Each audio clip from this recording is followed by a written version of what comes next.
The Constellation team, which was kind of a very interesting experiment we ran, where we took our back office and said, this is very valuable to our portfolio as well. They should have a life of their own, and we spun them out about 2-3 years ago, and it's become a little, world of its own. The Constellation team, as of this month, just touched a team size of 30. That's 30. And so the latest team members, some of the older team members, some of them are here, from hiring to legal to various things. Adit, please get on stage. And so whoever is here from Constellation, can we please have them sort of step up on stage as well, please? Come, Sana. Varun, Mithul, Shreya. So these are the folks who try to make it easy for our founders, try to make our lives easy by, dealing with fun documents and setups. And this is what we've grown into in 5 years. For people who've seen us from day one, I hope you're proud of what we've done.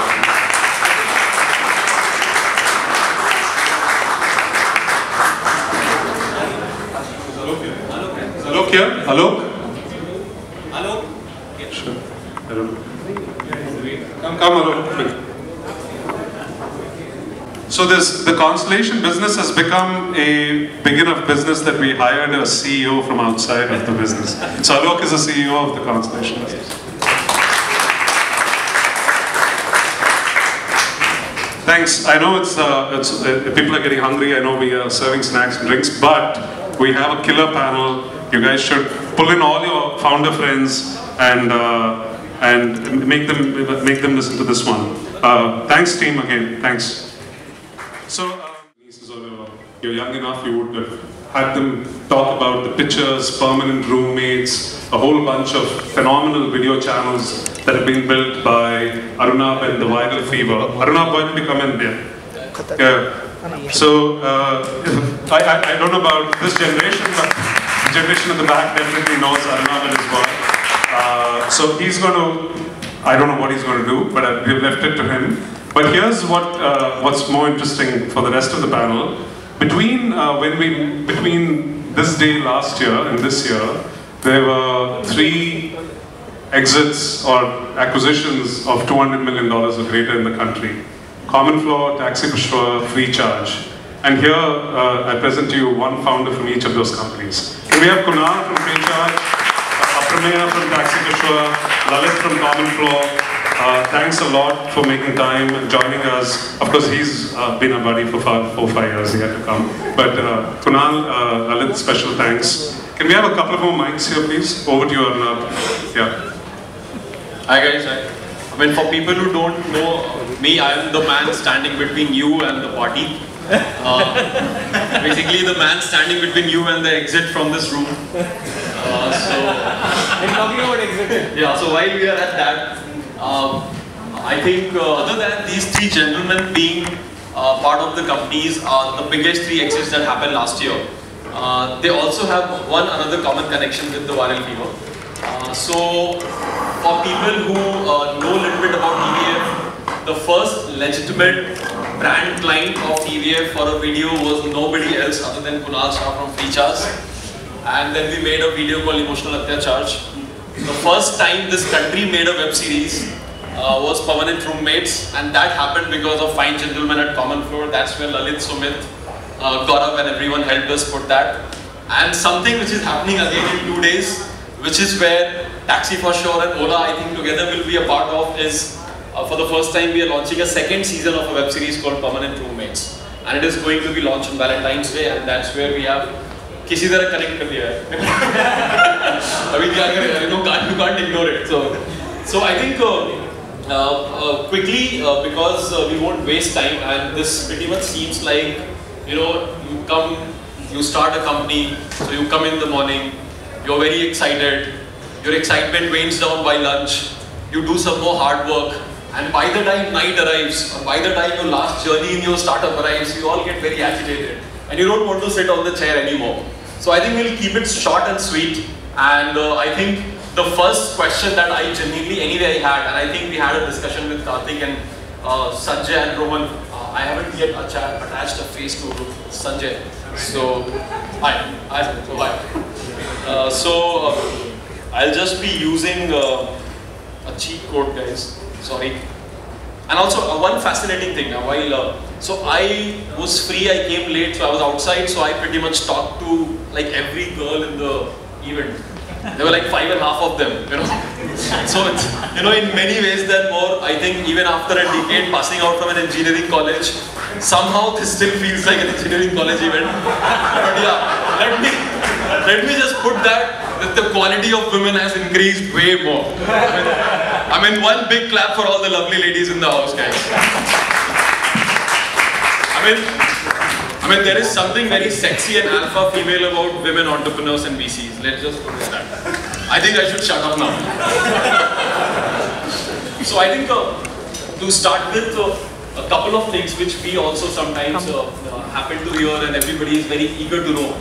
And this happens, you know, when you were in first year in college. So first year का जो लड़का होता है, I'm sorry, I'll speak a little bit of Hindi. You guys have to tolerate it.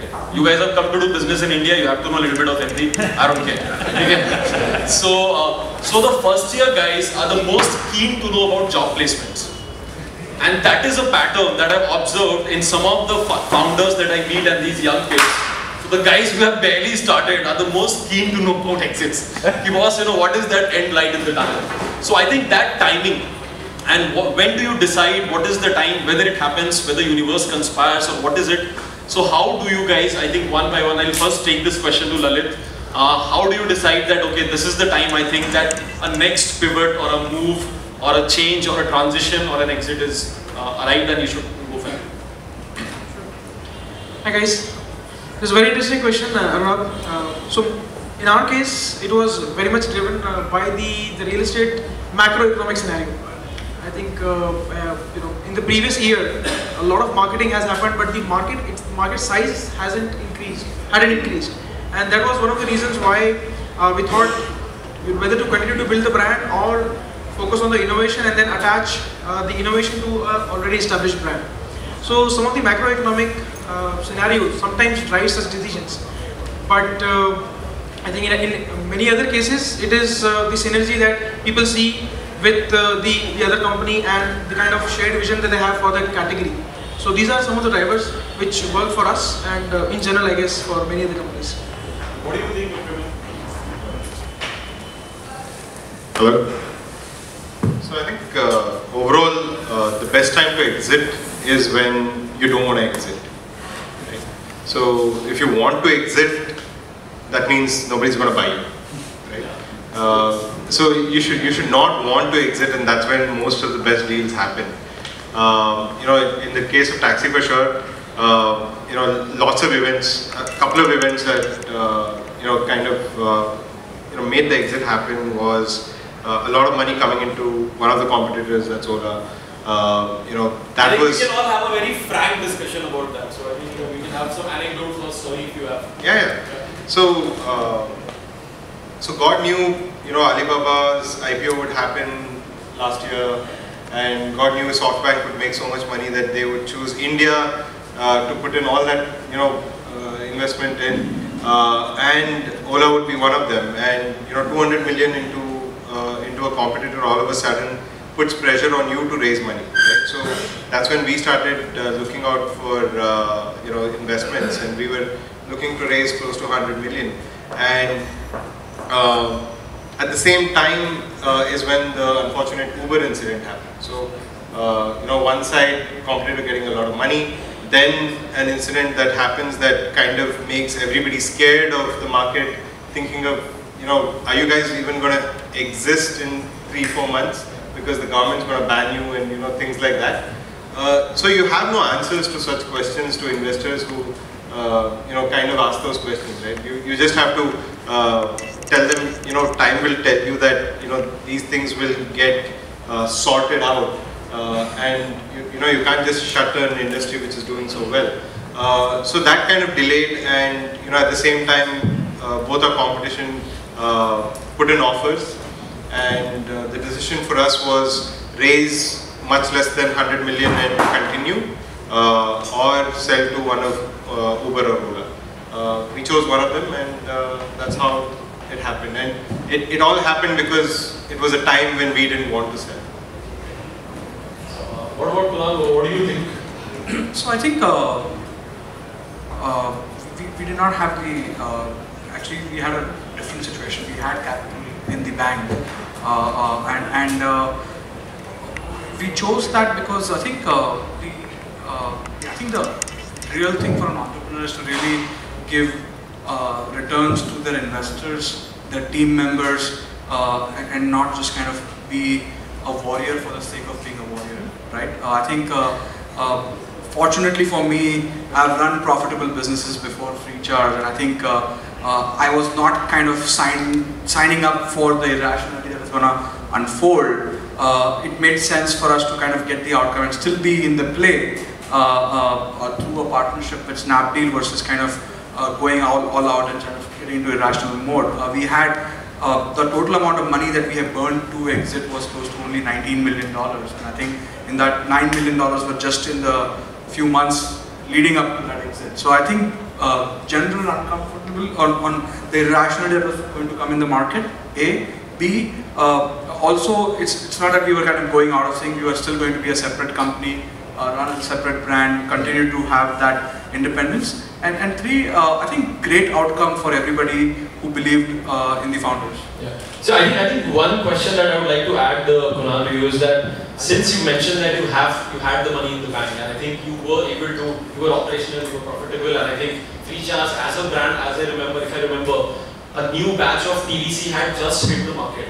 And 2 months later we heard of this. So we were like, because normally, all of us would have this thing, okay, if somebody is deciding to sell, that means, okay, somebody is in a bad shape.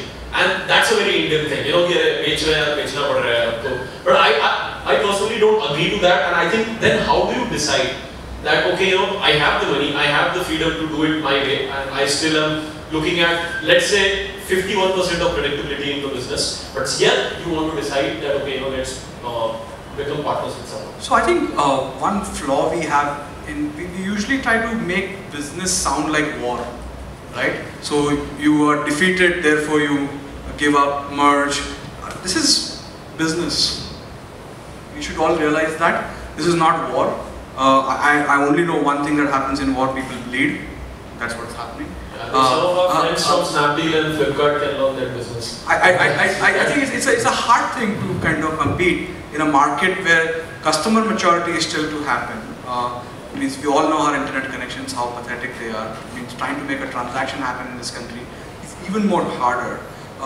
And in that situation, when you have this kind of irrationality, I think one does not play the mature game. And I think for us, it was coming from that old school mindset that business is all about investors getting their returns, team getting their returns. I think we followed that principle. I do believe that we were just talking, we came in the same car. So we were just talking, and I personally believe that fighting a disillusioned business war doesn't really attach inches to your legs, and one should really do that. And I think when you're running a business, you're responsible for 500 people's salary, you're responsible for an ecosystem, and just trying to run it on the basis of your personal ego may not be the best. Another thing which I personally, I learned from something which I've always believed in is the obvious truth in the story. So the Uber incidents, and we discussed this in office, I remember that, because we were trying to approach you guys, for making something, we were trying to make a sketch around. Now that Uber incident had nothing to do with anybody inside TFS. Somebody from some country deciding to give money to a competitor had nothing to do with TFS. So how these decisions which are happening completely outside the border of your own realms and outside the universe are going to impact you. In what way and how will they impact you is something that we all need to, learn from. If I can take that as a lesson here. So I think that's something for us that we can take away. Yeah. So I totally agree with Kunal on the point that it is not a war. And so rather than whichever mic goes to Lalit, it stops. it was the mic with the plug. Yeah. So I think there is still, in some sense, there is a war, but not between the companies. It is the status quo and the entrepreneurs.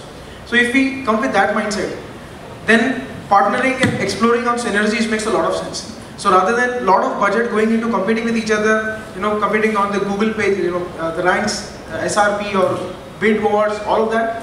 Why not join hands and solve the real problem, which is the status quo? So this is the mindset which I would like to call as a mature mindset. And I think many entrepreneurs, when they have sort of seen a lot of ups and downs, they come to realize that ultimately, winning the ultimate battle makes a lot of sense, and not the small tiny battles. Yes. I think that's right, and I would like to say a quote of the omnipresent idol in rooms of these kind of events, which is Mr. Steve Jobs. I was watching one of his interview in Wall Street Journal, and he had very clearly said that success of A does not depend on failure of B. And the quicker you learn that, the better you start focusing on your A and the success of A. The more you're looking outward, you're always wasting more time than adding the real value. And if there's the right partner along, as in marriages, as in love, I think you should be more careful. I think no exits or no partnership are like one night stand. It's a tough marriage, and I'm sure. What are the challenges? I think, Apramya, what do you feel that, once you get into it? In fact, I'll ask Kunal, and because you guys are right now in the transition phase. You're getting together, you're trying to solve a common ecosystem. Are there problems like suddenly there are 500 people? I think Common Flow was a very big team, and then they are thrown into this another larger team. Is there at a personal level, because this is something that all of us can learn from, is very personal level. I have seen, even if I put one of my writer team into another show, he gets a little bit agitated. He doesn't know how to work. We are speaking of companies here. We are speaking of 1,000 people from Freecharge suddenly being a Snapdeal. Then we are speaking of Common Flow guys working with Quicker. How do you handle that? So for us, it was competition, right? Direct competition. We were actually fighting with each other on the streets of 48 odd cities in the country, right? So first of all, from a week earlier, when we were saying, okay, go and get all those cabs which have stickers of our competition, to okay, we're gonna be friends with them, and it's okay to have the stickers, right? So it's a huge mindset change, right? And for us to digest was very kind of shocking, but we at least got time, right? Over a couple of months from the time the discussion started, the idea was kind of seeded into our heads, and then we started learning about, okay, how do we mature about it, and there are other shareholders and all those things. We had some time, but for the employees, I think it comes as a shocker, right? And that is one of the challenges, of course. And when it actually happens, there are obviously going to be culture mismatches, right? And different departments kind of would react differently. So for a call center, it might not really change their lives, right? The guy who's picking up a call and asking for where do you want to go and stuff like that, it might not change his life. But for the person who's actually working with one of the founders or the top management, life changes a lot, right? So I think as the level increases, the culture change is felt a lot more, and obviously you got to put a lot of effort to make the two entities work together. In the Ola Taxi4Sure case, at least, Taxi4Sure was a separate brand made to run.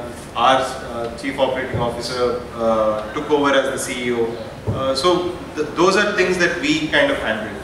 And me and Raghu didn't continue because at the end of it we were competition, and there needs to be one leader, because otherwise the old organization kind of wants to listen to what their old leader says, and they don't kind of start respecting the new leader, right? So that's one of the learnings from our side, that you kind of give way to the new leader to come in and unite the entities together.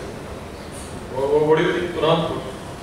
So for us, we were only 70 of us at the time of exit, and I think that's one of the advantages of focusing on a business model that requires not creating RPs again to kind of win. Second thing is about we were going to be a separate thing, and because we were not competition, we had no intention to do physical goods. We never believed in an app that people hate, the transactions that people hate to do, and transactions that people love to do should not be on one app.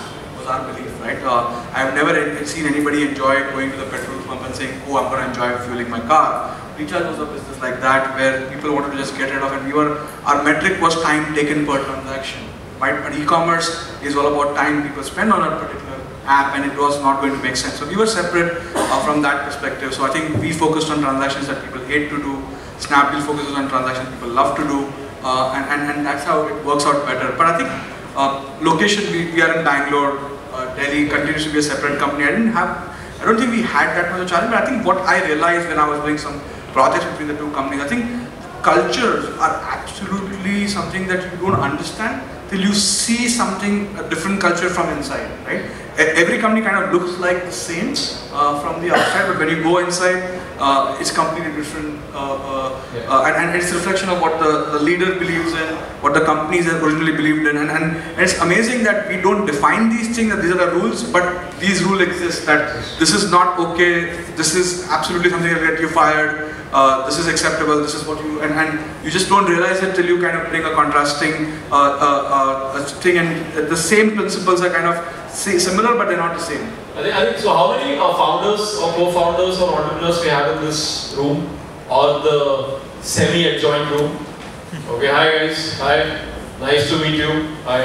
Okay, we have some front benchers also. Glad to meet you, sir. I would have never even dreamed that there's an entrepreneur and it looks like you. I'm really being ageist here, but I'm just being honest. So I think, guys, this is a very interesting point. Is I think culture gets built even unknowingly, I guess. So if you are a guy who likes to party every night and drink every night, and you're a founder of a company, I think eventually you will be attracting people who also want to party and drink every night. And speaking of party, I think I had the first birthday of my companies. So we have 3, and the second birthday is okay, and rest everyone okay. Fine. So anyway, this is something which whenever we meet, we discuss that a lot of people we meet, they have this whole idea, and Kunal does it very nicely. He says that they all want this drugs of inspiration. They all say that, okay, no, I want inspiration. I want to go listen to some founder speaking on stage. I want to go do this. I want to go to K-Start. I want to go to Bloomsday. I want to go to, they just want to say, sir, आप क्या कर रहे हैं? और ये t-shirt पहन के वो आते हैं.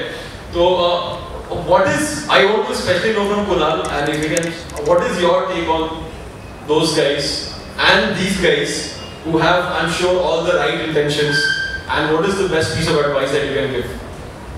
No, so we keep making this joke, and that's why I don't know if we turn this. I think we need to realize is that there is business to be done and there is stuff to be built, right? And a lot of people just get so busy trying to either attend events and like keep hearing people like us, and we are just like you guys. But more importantly, like so much focus on PR, media, all that stuff. Guys, get real.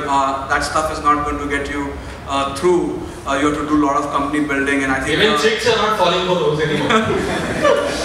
So I have seen that has become a new culture. I think we are trying to hack Maslow's hierarchy of needs. We should not do that. We should go through each stage and then try to achieve the final stage. If you hack that, you'll have a fall. So just be careful about that.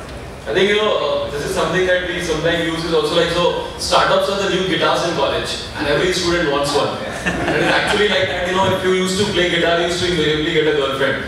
And so now if you're in a startup, and I'm also party to that crime because we made a show which made startup and everything so cool. And so I think we are going to show one of them. I don't know, you did not talk about product at all, you only talk about funding in that startup. That's bullshit. Yeah. Because we created drama. We want to show the struggle that people go through. Aprameya, after getting millions of dollars in your bank, how do you compare yourself with 6 years back and now? And what are your guilty pleasures? Have you bought a yacht? No, not at all. Chopper? No. Jet? No. Do you go to South Africa? So, Thailand? It's a combination of your question right now and the earlier question. I think some of the, entrepreneurs who are coming up right now, they're almost figuring out how do you make money, right? And then figure out, this looks like a nice way of making money, the startup journey. So now let me go and find an idea so that I can make money, right? So versus when, at least I can talk about me and Raghu, we had no clue how we would make money out of Taxi for Sure, right? So there was a passion to do something on our own, and there was a problem, and we started solving it, and then we got partners who kind of saw that, you know, what we were doing had value, and then they said, okay, take some money and do it faster so that, you know, there's value created. For, you know, the guys who brought in money wanted value for money. The guys like consumers and drivers consumers wanted more cabs, drivers wanted more customers. So each person in the ecosystem got what they wanted, right? So that's the job of the entrepreneur, and not about worrying about whether you'll make money or not. Yes, of course, you have to, you know, feed your family and all those things, but, you know, if you make that your number one aim, I don't think the probability of your startup succeeding becomes lesser and lesser, because you'll go through ups and downs, and, you know, once you realize that you're not going to make money, you're going to give up. I think you become goal-oriented than process-oriented, and the day you stop enjoying your day job, that's when the day job gets tougher and tougher if you're not reaching. What do you say, Lalit? What is your take on how do you define entrepreneurship for you? I mean, what is it that you enjoy the most about Common Floor, about your product, and about this ecosystem in general? Sure. So, I think for me, an internal drive is a must. So if I stop feeling the drive, I think for me, that day starts becoming like my job at Oracle. So, and in my very simple definition of entrepreneurship is that when drive is greater than doubts of starting, I think then entrepreneurship will definitely happen. And some bit of inspirational dosage is required, but in today's date, I think there are much efficient ways of getting inspiration. A lot of YouTube videos with you know, all the great founders, and very efficient ways to find further information about those guys and get more inspiration. I think I am particularly a very 0 to 1 guy. I really get a lot of kick out of creating something from scratch at the early stage of the startup, where the problem discovery, customer discovery is supposed to happen. And very lately, in Common Floor, I was running this division called CFX, inspired by Google X. So we were doing some really kick-ass stuff, which we are going to continue to do together as well. I think so. I have a concluding this. I think I have a personal take taking from you three gentlemen, because we've met before and I know their philosophy. So the thing is, personally, we have felt that the most confident people are the more unsure ones. So if you see a trait of somebody being always unsure of what they want to do because they know the challenges behind that, they know, fuck, this can't happen. So, and I really get personally very scared with anybody who comes with a lot of confidence. So I think, sometimes, this is something that, this is as a pointer, I think, if we can give to all the VCs and investors here, that sometimes the people who are coming across least interested in impressing you, or sometimes the people who are very unconfident of pulling it off are the ones who know the challenges. And are actually the ones who know कि boss ये तो इतनी आसानी से हो ही नहीं सकता. And I think that is something that I personally have believed in. And I think before we make an exit, I think thank you gentlemen for this lovely chat. And we call Karthik to just wind this up, because I think you're supposed to wind it up. You are supposed to wind it up. Yes. Thanks a lot. That would be like a hostile exit. Yeah. Thanks for the mic back, and so that I can give a vote of thanks. I know all of you, both of you have traveled from Bangalore. Kunal, you work out of Bangalore. Love the opportunity to have all three of you. It was kind of unique also in that sense. Obviously, when I said all three are coming, I said there is a common thread here, that these were the three big exits of the last 1 year. So fortunate to have you. Arnab, always a pleasure. We'll keep chatting. Arnab is one of those entrepreneurs who keeps VCs at bay. I managed to crack at least the code by not talking money at all. Thanks a lot once again, and please enjoy dinner. And drinks are there, served. Some of them have beaten you to it, but you guys have to catch up now. And please don't forget to take your gifts on the way out. You just have to select your t-shirt size as you're heading out. And Sanjay, last word. Just to add to that, you talked about startups and guitars. I've heard the first thing people do before startup is get a guitar, get a SLR camera, go to Ladakh, and then do a startup. So that's right. It's all one more thing: colorful beanbags in the office. That's the most fuck thing you can do ever. And I'm going to personally write a book on how open office spaces are the worst place to work. That I'll do later. We'll do that at the next year's Globe Day. Thanks guys, thanks Kunal, thanks everyone.